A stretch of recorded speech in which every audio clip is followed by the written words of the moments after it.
السلام علیکم دوستو، کیسے ہو؟ امید ہے کہ آپ تمام حضرات خیریت سے ہوں گے۔ دوستو، اگر ہمارے چینل کو سبسکرائب نہیں کیا ہے تو پلیز سبسکرائب کر دیں اور ویڈیو کو زیادہ سے زیادہ شیئر کریں۔ چلیے شروع کرتے ہیں بیان۔ امام صاحب کا جب انتقال ہو گیا تو پھر فجر کا بیان 4 آدمیوں میں ہونے لگا نہیں ہونے لگا؟ ایک دن مولانا سعد صاحب کرتے تھے، ایک دن محمد لاڈ صاحب کرتے تھے، ایک دن مولانا ابراہیم صاحب دیولا کرتے تھے، اور ایک دن مولانا یعقوب صاحب کرتے تھے۔ اب نہج تو ایک کے بیان کا تھا نا، پھر 4 کہاں سے آگے؟ تب کسی نے شور نہیں مچایا کہ نہج بدل رہا ہے؟ ہاں، کہ ہم کو بیان کرنے کا موقع مل رہا ہے تو نہج برابر ہے، اور ہماری چاہتیں پوری نہ ہو تو نہج بدل جائے۔ کسی نے کہا کہ وہ مولانا سعد صاحب نے منتخب شروع کر دی، اب دوسرا کوئی امیر آئے گا تو وہ اپنی کتاب شروع کر دے گا، اور دوسرا کوئی آئے گا تو اپنی۔ میں یوں کہتا ہوں، مولانا الیاس صاحب رحمۃ اللہ علیہ کے زمانے میں کتنی کتاب تھی؟ مولانا الیاس صاحب کے زمانے میں صرف 2 کتاب تھی شروع میں، بعد میں 3 لکھی گئی، 5 کتابیں تھی، 5: حکایت صحابہ، فضائل نماز، فضائل تبلیغ، فضائل ذکر اور فضائل قرآن۔ کتنی تھی بولو؟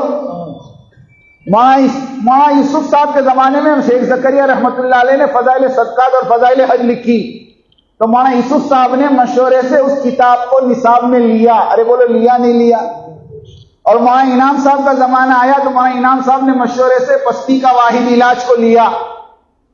بولو، ہر حضرت کے زمانے میں ایک ایک کتاب بڑی نہیں بڑی؟ ارے بڑی نہیں بڑی؟ تو اب یہ حضرت اگر ایک کتاب پڑھا ہوئے تو اس میں کیا گناہ ہے؟ اس میں کیا گناہ ہے؟ لوگ کہتے مشورہ نہیں ہوا۔ ارے اس کا مشورہ دیکھو، اللہ کے گھر میں بیٹھا ہوں، اس کا مشورہ کعبۃ اللہ میں ہوا، کعبۃ اللہ میں۔ ہاں، مکہ کے مشورے میں بات رکھی کہ منتخب حدیث پڑھی جائے، سب نے ایک زبان ہو کر کہا کہ پڑھنی چاہیے، اور مغرب کی نماز کے بعد حضرت عبد الوہاب صاحب سے ابتدا کروانے کے لیے طے ہوا کہ سارے کے سارے حرم میں جمع ہو جائیں، اور حاجی صاحب منتخب حدیث شروع کر کے اس کی بسم اللہ کریں گے۔ اب مغرب کے بعد حاجی صاحب کا آنا طے تھا کعبۃ اللہ میں، لیکن انہی حضرات نے جنہوں نے نظام الدین چھوڑا ہے، انہوں نے حاجی عبد الوہاب صاحب کو کور کر کے یہ سمجھایا کہ حضرت اس کی بسم اللہ مت کرے، آپ کو نہیں معلوم اس کتاب پہ نام کیا لکھا ہے؟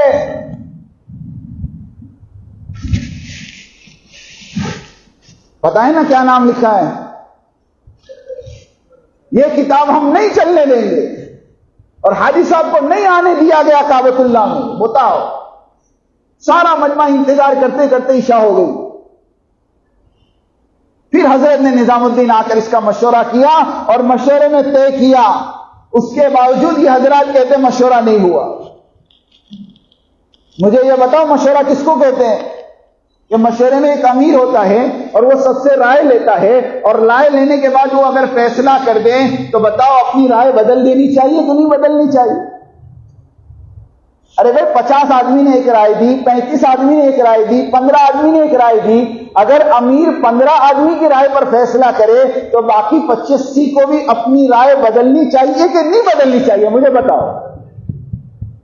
اگر آپ نے مشورے میں یہ رائے دی تھی کہ یہ کتاب نہیں چلنی چاہیے، مگر وقت کے ذمہ دار نے فیصلہ کر دیا کہ یہ کتاب چلے گی، تو بولو کتاب کا مشورہ ہوا کہ نہیں ہوا؟ اور اگر تم سے نہیں بھی پوچھا تو کیا گناہ ہو گیا؟ حضرت ابوبکر صدیق رضی اللہ تعالیٰ کے زمانے میں قرآن کو جمع کرنے کا مشورہ ہوا۔ حضرت عمر رضی اللہ تعالیٰ جا کر کہا ابو بکر سے، امیر المومنین قرآن کو جمع کر لیں، قرآ شہید ہو رہے ہیں، حفاظ شہید ہو رہے ہیں، آپ قرآن کو جمع کر لیں۔ کہتے حضرت ابو بکر ہیں، حضرت عمر ہے، اور حضرت زید رضی اللہ تعالیٰ جو کاتب وحی ہے، ان تینوں نے بیٹھ کر مشورہ کیا اور تینوں کو صدر ہو گیا، قرآن جمع ہو گیا۔ کوئی دوسرے صحابی سے مشورہ نہیں ہوا۔ ایک صحابی نے بھی کھڑے رہ کر یہ نہیں کیا کہ قرآن کے جمع کرنے کا مشورہ ہمارے ساتھ نہیں ہوا اس لیے ہم قرآن نہیں پڑھیں گے۔ ارے بولو تو صحیح، اگر ہم سے نہیں بھی پوچھا لیکن ایک چیز مشورے سے طے ہے تو بولو کرنا چاہیے کہ نہیں کرنا؟ اور چوتھی ہتھیار جو استعمال کیا جا رہا وہ دارالعلوم دیوبند کو استعمال کیا جا رہا۔ لیکن آپ لوگ ایک مرتبہ ٹھنڈے دماغ سے دارالعلوم دیوبند کا فتویٰ پڑھو. اس فتوے میں یہ نہیں لکھا کہ مولانا سعد صاحب اہل سنت والجماعت سے خارج ہے. وہ یہ نہیں لکھا کہ دیوبند مرکز نظام الدین مت جاؤ. وہ یہ نہیں کہتے کہ مولانا سعد صاحب کے ساتھ مت جڑو. انہوں نے تو صرف مولانا سعد صاحب کے جو بیانات تھے اور ان بیانات میں جو باتیں ان کو سمجھ میں نہیں آئی، جمہور علماء کے خلاف تھی، انہوں نے نشاندہی کی. اور اللہ جزائے خیر دے ہمارے حضرت جی مولانا سعد صاحب کو، حضرت نے ان تمام باتوں میں رجوع کر لیا کہ اگر آپ لوگ یہ کہتے ہیں کہ یہ باتیں بیان میں نہیں کہنی چاہیے تو انشاءاللہ آئندہ میں اپنے بیانوں میں یہ بات نہیں کہوں گا. بولو بات ختم ہو گئی نہیں ہو گئی؟ پھر بھی اس فتوے کو لے کے دنیا میں پھرنا، ہاں، اور ایک اللہ والے کی عزت کے ساتھ کھیلنا، جس کے باپ دادا نے قربانی دے کر تم تک دین کو پہنچایا. ہاں، اللہ کے نبی نے فرمایا ابو بکر کا احسان میں نہیں ادا کر سکا، اس کا احسان تو اللہ ہی ادا کریں گے. جیسے اللہ کے نبی نے ابو بکر رضی اللہ عنہ کے بارے میں کہا، ایسے میں آپ کو کہتا ہوں کہ حضرت مولوی الیاس صاحب رحمۃ اللہ علیہ اور ان کی اولادوں نے اور ان کے خاندانوں نے جو اس دعوت کے کام کے خاطر قربانی دی ہے، اس کا بدلہ پوری امت مل کے ادا نہیں کر سکتی. اس کی اولاد کو ستایا جا رہا، اس کی اولاد کو متہم کیا جا رہا، اس کی اولاد کو پوری دنیا میں بدنام کیا جا رہا. قیامت کے دن اس کے دادا کو کیا منہ دکھاؤ؟ اس لیے سارے مجمع سے میں التجا کرتا ہوں اور سارے مجمع سے میں آج ایک وعدہ لینا چاہتا ہوں کہ آپ تمام کے تمام اس بات کو سمجھ لو کہ ہمارا مرکز تو، ارے بولو زور سے، اور ہمارے امیر حضرت جی مولانا سعد صاحب ہے. ہاں، یہ امت ہمیشہ ایک امیر کی ماتحتی میں چلی ہے. جس جماعت کا کوئی امیر نہیں، اس جماعت کا امیر شیطان ہوتا ہے، اور ان کے ساتھ اللہ کے واسطے ہم نہ چلے.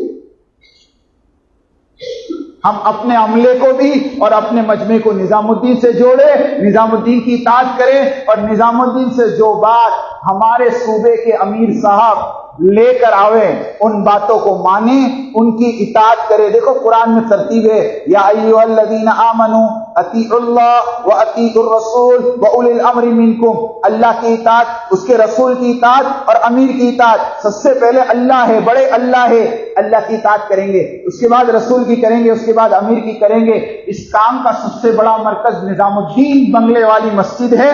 سب سے پہلے اطاعت وہاں کی کریں گے، اس کے بعد اپنے صوبے کی کریں گے، اور اس کے بعد اپنے ضلع کی کریں گے، اور اس کے بعد اپنے مسجد کے امیر کی اطاعت کریں گے. تو سب اطاعت کرو گے انشاءاللہ.